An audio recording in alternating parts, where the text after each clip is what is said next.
Dans cette vidéo, je vais vous montrer comment prioriser un enabler. Tout d'abord, un petit rappel sur WSJF, comment on calcule l'indice WSJF, tout simplement en divisant la valeur par la durée. Donc là, ce qu'il faut voir, c'est que les MMF, donc les Minimum Marketable Features, nous en avons 3 ABC qui sont décrites dans le tableau en haut avec différentes durées et valeurs. On calcule l'indice WSJF. Ce qu'on observe dans le tableau en dessous, c'est qu'en fonction de l'ordre dans lequel on fait les MMF, soit à gauche on voit C puis B puis A, et à droite on voit qu'on commence par A puis on fait B puis on fait C ensuite, on n'a pas du tout le même coût du retard. En fait, l'objectif c'est de minimiser le coût du retard.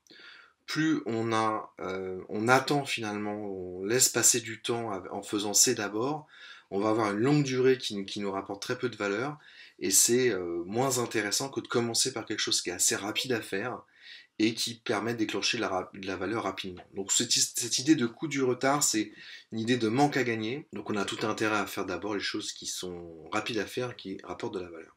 Donc dans le tableau que vous voyez, nous avons différentes MMF avec un niveau de complexité, une valeur et un indice WSJF qui est calculé.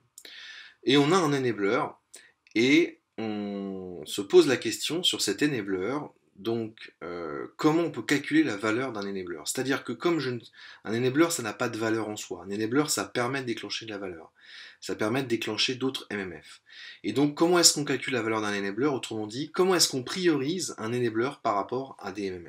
Donc, les critères qui sont importants pour estimer la valeur d'un enabler, c'est la somme des valeurs des MMF qu'il permet de déclencher et le délai avant la mise en production des valeurs des MMF qui sont liées. Donc vous voyez dans l'exemple qu'on a, l'enabler 1, il permet de déclencher les MMF1 et les MMF2. Donc, deux scénarios possibles. Dans le premier scénario, on a la MMF1 et la MMF2 qui sont développées directement après l'enabler. Et dans le deuxième scénario, on va faire l'enabler, mais ensuite on va développer une première MMF, puis la MMF1, la MMF2, tout à la fin. Donc après un an, on a effectué les mêmes livraisons. La seule chose qui change, c'est le délai entre l'enabler et les MMF qui sont liés.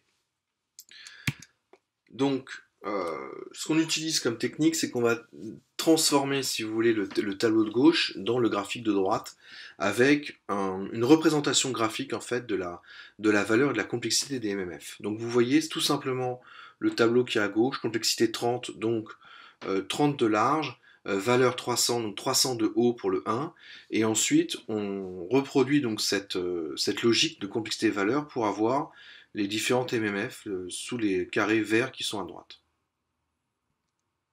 Et ce qu'on va faire simplement sur les deux scénarios, ce qu'on va comparer en les mettant dans l'ordre, donc on fait d'abord 1, 2, 3, 4 pour le scénario 1 et 3, 1, 4, 2 dans le scénario 2, on va simplement comparer le coût du retard qu'on a en noir.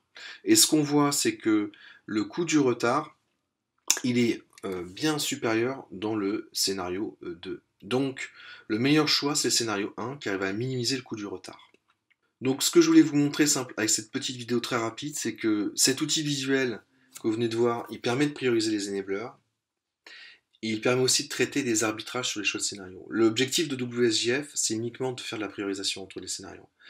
Donc, vous n'êtes pas obligé de prioriser des MMF, mais vous pouvez aussi prioriser des scénarios. Réfléchir quels sont les meilleurs scénarios en calculant le coût du retard global sur différents scénarios. Voilà.